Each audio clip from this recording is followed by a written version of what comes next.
What's up, you guys? Let's talk about Danielle Mullins Jbali. She hasn't dropped her former husband Mohamed's last name quite yet. I think she's hanging on to it for dear life because it's the closest she'll ever get to having him, you know, in her arms again. So I seriously think that I seriously think that Danielle has to be one of the most brilliant trolls of all time, because she knows that the public thinks she has a really sick and twisted obsession with her ex-husband, Mohamed, who, you know, very clearly, obviously, you know, used her for a green card to get over into America and assured like the first second that he could. And so, you know, we know Danielle is right now completing like some kind of nursing training or whatever. I don't even know how she manages to study this given her long criminal history, but I digress. Anyway, she has to do a paper for school, and what better topic for Danielle to choose than the only topic she ever really wants to talk about? Mohamed. And literally knowing that people bother her every single day about not dropping his last name, you know, stalking his social media, everything, she still thought it would be a great idea to post a photo of an essay that she did on narcissists for her school project. And of course, it was about Mo. Like, let's read what she had to say, you guys. Let's really get into Danielle's innermost thoughts about her ex-husband, Mohamed Jbali. She says, and I quote, "The person I chose to do my case study on is my ex-husband. I know him personally, but he also has been on television due to the fact that we appeared on a reality television show.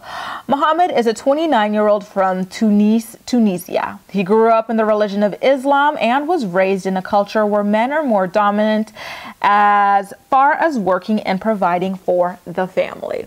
The women take care of the house and children. I think Mohamed has a few of the symptoms of narcissistic personality disorder. One of the symptoms he shows is a lack of empathy for people's feelings. There was one time on one of the tell-all episodes that he said I smelled and that nobody would sleep with me. I was so upset that he said this, I left the stage area. He showed no remorse that he said this on television." Let's just pause here. Mohamed did not sit up on the chair and just say, hey, Danielle smells and she peed on me. Like, he literally tried as hard as he could to avoid having to say it. And Danielle was a person who forced him to really go there. Like, she was the one who brought it up and like pushed it out of him. Like, why is she rewriting history right here when we've got televised proof on YouTube, all over the internet, everywhere else as well, that she's the one who forced his hand into revealing this sort of information about her? And in true Danielle fashion, she has no shame telling this kind of thing to her teacher as well. Like, she's just not all there. Like, the lights are on, but nobody is home up there. Danielle continued on to say, Mohamed would use people to further his life here in the United States. He used to tell people he had no halal food so that people would give him money. There was one lady who sent him money and clothes because he told the lady he had no winter clothes. I paid for all of his immigration, his flight here, and for our divorce. He requires constant attention and admiration from people. He constantly posts on his social media. He posts selfies of himself and will record himself giving advice to his followers. He takes no responsibility for his mistakes in our marriage. He always blames me because he believes he is perfect.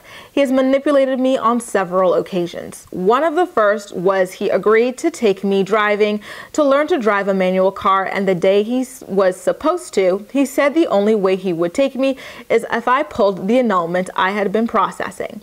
Another time is when he came to Ohio to visit. He talked to me into pulling the annulment finally and agreed we would be friends, but he went back to Florida and he gave me the cold shoulder. This project has affected my understanding because as I was researching, I could see a lot of the symptoms in Mohamed. I also learned ways at coping or dealing with a narcissistic personality. I learned that there are 5 types of this disorder. I would like to learn more about what the victims can do and how to help some victims. I think there needs to be more research done on narcissistic personality disorder. We need to show people how to cope with a narcissistic patient. When dealing with a narcissistic person who does not show empathy towards your feeling, it can be very draining. You guys, I feel like Danielle writes at a high school grade level because she has like some points that she wants to make, but she never quite fleshes them out. Like, for example, she claims that Mohamed is a narcissist because he posts selfies and gives video advice. How many selfies is he posting? How often is he posting?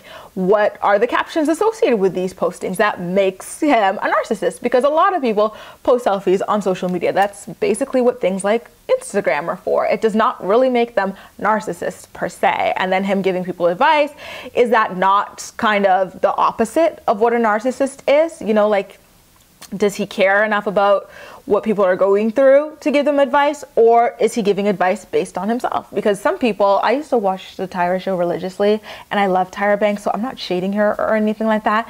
But Tyra is an example. I don't think she's a narcissist, but I remember on her talk show, literally anything anyone said, she would always find a way to relate it back to herself. So if that's something Mohamed is doing, why would Danielle not point that out? Like, she never fleshes out any of her real points, and she also does not accept responsibility for any of the things she did to contribute to her own quote-unquote victimhood. But that is what it is. You guys, what do you think about Danielle's bizarre, like, school paper claiming that her ex-husband Mohamed Jbali is a narcissist? And if he is that awful, why don't you just drop his damn last name? You weren't married long enough for it to really affect your social life or anything like that. But I want to hear what you have to say about that more. Leave all your thoughts and opinions in the comment section down below, and as usual, we'll chat.